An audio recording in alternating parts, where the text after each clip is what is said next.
ഒരു പാത്രം നിറച്ചും കുക്കീസ് വെച്ചിട്ട് മാസ്റ്റർ പാണ്ഡയോട് പറയുവാണ് അതെടുത്ത് കഴിച്ചോളാൻ. പാണ്ഡ കുറച്ചു നേരം ഇങ്ങനെ ആലോചിച്ച് നിന്നിട്ട് അതിൽ നിന്ന് ഒരെണ്ണം അങ്ങ് എടുക്കുവാണ് കഴിക്കാൻ വേണ്ടി. എന്നിട്ട് വായിലോട്ട് വെക്കാൻ പോകാൻ നേരത്ത് മാസ്റ്റർ വളരെ വേഗത്തിൽ പോയി അവൻ്റെ കയ്യിൽ നിന്ന് അത് എടുത്തിട്ട് കഴിക്കുവാണ്.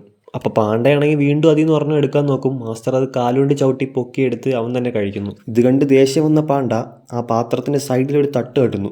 അപ്പോൾ ഉള്ള കുക്കീസ് എല്ലാം മണ്ടയിലോട്ട് പോകും. മാസ്റ്റർ നേരെ മണ്ടയിലോട്ട് പോയി ഓരോന്നോരോന്നായിട്ട് അത് പറക്കിയെടുക്കും. ബാക്കി വന്ന ആ ഒരു കുക്കീസ് പാണ്ഡ കഴിക്കാൻ വേണ്ടി ഇങ്ങനെ ചാടി ഇങ്ങനെ പോകാൻ നേരത്ത് മാസ്റ്റർ അതും എടുത്തുകൊണ്ടങ്ങ് പോകുന്നു. എന്നിട്ട് ആ ഒരു കുക്കീസ് മാസ്റ്റർ തിന്നാൻ വേണ്ടി പോകാൻ നേരത്ത് പാണ്ഡ അത് തട്ടി പാത്രത്തിലോട്ട് ഇടുന്നു. മാസ്റ്റർ ആ പാത്രം കമത്തി വെച്ചിട്ട് 3 പാത്രവും കൂടി അങ്ങോട്ടും ഇങ്ങോട്ടും ഷഫിൾ ചെയ്യുന്നു. പാണ്ഡ കുറേ നേരം സൂക്ഷിച്ച് നോക്കിയതിന് ശേഷം ഒരു പാത്രത്തിൽ അങ്ങ് തട്ടുവാണ്. ആ പാത്രത്തിൽ തന്നെയായിരുന്നു ആ കുക്കീസ് ഉണ്ടായിരുന്നത്. എന്നിട്ട് പാണ്ഡയും മാസ്റ്ററും അങ്ങോട്ടും ഇങ്ങോട്ടും കുറേ നേരം തട്ടി അവസാനം മാസ്റ്റർ ആ പാത്രം ടേബിളിൻ്റെ പുറത്തോട്ട് തട്ടുമ്പോൾ പാണ്ഡ അത് കാലുകൊണ്ട് ചവിട്ടുവാണ്. കുക്കീസ് ഇങ്ങനെ പൊങ്ങി പോകാൻ നിർത്ത് മാസ്റ്റർ അവൻ്റെ സ്റ്റിക്ക് ഉപയോഗിച്ച് ഒരൊറ്റയേറ് അത് നേരെ ചെന്ന് അവിടെ ഉള്ളൊരു മരത്തിൽ ചെന്ന് തറച്ചിരിക്കുന്നു. അപ്പോൾ ഈ ഒരു സിനിമയുടെ മുഴുവൻ എക്സ്പ്ലനേഷൻ കാണണമെങ്കിൽ ഞാൻ എൻ്റെ ചാനൽ അപ്ലോഡ് ആക്കിയിട്ടുണ്ട്. താല്പര്യമുള്ളവർ കയറി നോക്കിക്കോ.